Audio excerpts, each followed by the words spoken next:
Hi, this is James Kendrick with jkOnTheRun, coming to you today something a little bit different from Mobile Tech Manor. I am going to show you some of the latest phones that I happen to be messing around with currently, and maybe give you a little insight into how these things size up with one another.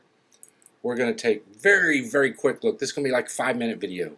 We're going to have a look at the T-Mobile Dash, which I've used for quite a while. We are going to look at the HTC Mogul from Sprint, which is the PPC 6800. I've shown you a little bit of this before. I'll show you again. Going to look at the I can't remember where all the power buttons are. I don't want to switch off.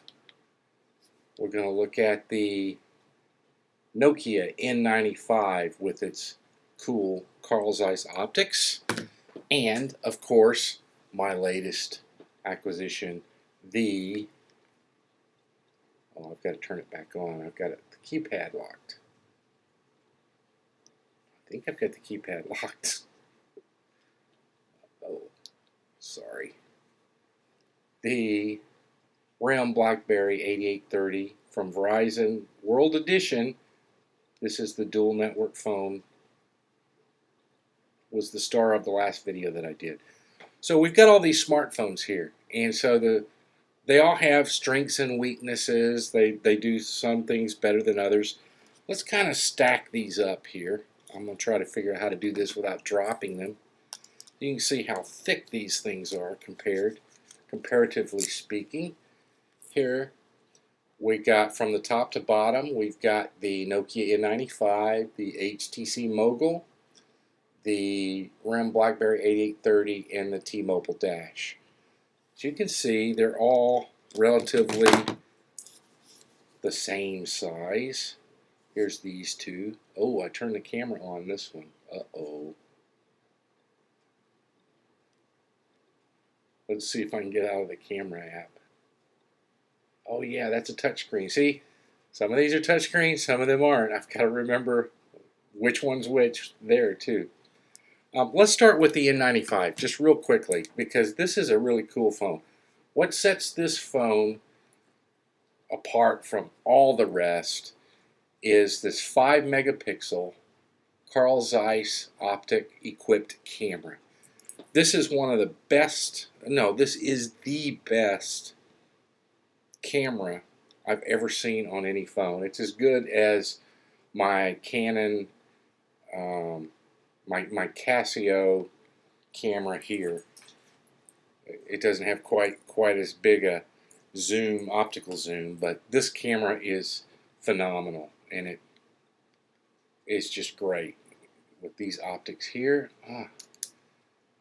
When you open the shutter, it automatically turns on the camera, which it should do here shortly. Oh, I don't have a memory card in it, so it's going to use phone memory. It's telling me that. You probably can't see that, but that's what it's telling me. This camera is awesome. It takes awesome. I'm going to take a picture of me taking a video. It also takes phenomenal video as well. It does. You hear it? Ka-chick. That's the Nokia N95. It's a great phone, smartphone. It runs off the S60 operating system, which is pretty good. Very nice stuff. Great phone, expensive, and unfortunately, this is it's sold unlocked. It's a GSM phone, but it does not work on the 3G networks in the U.S. So it's when I use it with my T-Mobile SIM, which relegates it to edge connectivity speeds, which is the same as my T-Mobile Dash. T-Mobile equals edge. I can tell you right now, you've heard a lot of people recently when they talk about the new Apple iPhone, which I don't have, that being on the Edge network with AT&T pretty much sucks, because It's really slow and pokey when you compare it to 3G like EVDO, like the RIM BlackBerry has here, and they're right. It sucks. If you can go with 3G, please go with 3G. You'll be happier. So that's the T-Mobile Dash. Now this Dash is it's also actually made by HTC, same as the Mogul, and which I'll show you next. And it's this is a great smartphone. It's one of the best smartphones you'll ever see. For the size, it's just comfortable. It's a lot of good usability design has gone into the interface, how it integrates with the hardware. It's very nice, and it takes pretty decent pictures. It's got a pretty pokey camera. I think it's 1.3 megapixels. I actually use that sometimes for blogging. Some of the photos that you see me post on jkOnTheRun are actually taken with the Dash because I can manipulate it pretty easily. When we move on to the HTC Mogul, now this runs on the Verizon, or this is on the Sprint. It's CDMA Sprint EVDO network.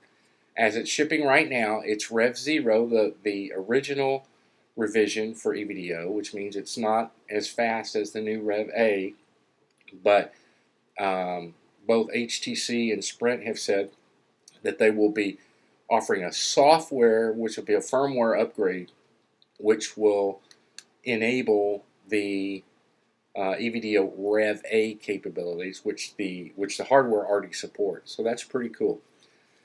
This one is a really nice email text messaging platform because it's got the nice keyboard.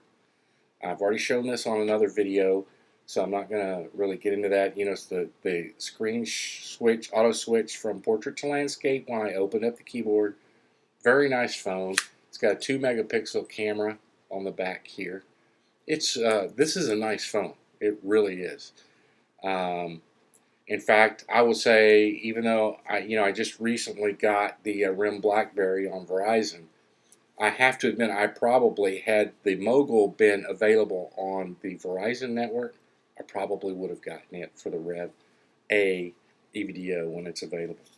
But nice small phone. All these phones are really nice and small. They fit in the hand very nicely. And I think I've shown you everything. Just very briefly, the RIM BlackBerry. I'll just wake it up. As you can see, the red light is flashing on the front. That tells me I have received new emails. I'm using this in conjunction with a BlackBerry Enterprise server. It's an awesome email platform. It is. My BlackBerry server is married to the hosted Exchange server that I have with Mail Street as my provider. Works very well. I get email right away. It does really cool things like when I read an email on either side, the desktop Outlook or the BlackBerry, it's automatically marked as read on the other platform, which is just really nice. It's just a very nice email platform. And what sets this aside, besides being a BlackBerry, and everybody knows how addictive they can be, is it uses this little trackball right here. See, it's lit up nice and white, bright right now. It's I tell you, it didn't take me very long to get used to. This is an awesome way to move around the screen in any application. It's awesome. And what I find is, let's see if I can get over here, that I'm getting very good at manipulating it. One hand with my left thumb, and I can do all kinds of stuff with this. It's pretty cool. It's got a nice browser, and that trackball makes for great navigation within a web page.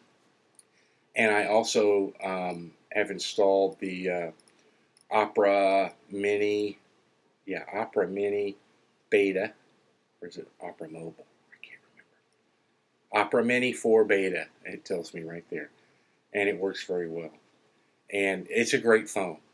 No camera on this one. It's really a corporate traveler's type of phone. It's got it accepts a Verizon SIM card for when you're traveling abroad. You can use this phone worldwide with full data and everything. Now, locally here in the US, this supports EVDO Rev 0. Very fast, nice. And again, it's a little bit bigger than some people like, but I like it. It's got a big, beautiful, bright, vivid screen. And it's an excellent smartphone. I'm very happy with it so far. Of course, I've only had it for a week, right? So there you go. So this has been a quick look at 4 phones I'm using on a daily basis. I also using the Nokia N800 internet tablet. It's not a phone, has no phone radio in it at all. It uses Wi-Fi, and of course it can be tethered to any one of these phones, particularly the N95. They work so well together, and it makes for a nice little internet tablet. It's got this integrated stand here, so you can actually stand it at different angles. Very nice. Got SD memory card capabilities. Nokia N800. So that's it. That's all I wanted to do. I want to show you some cool phones that I'm playing around with right now. Once again, this has been James Kendrick with JK on the Run. Thanks for tuning in, and we'll be back really, really soon. Bye now.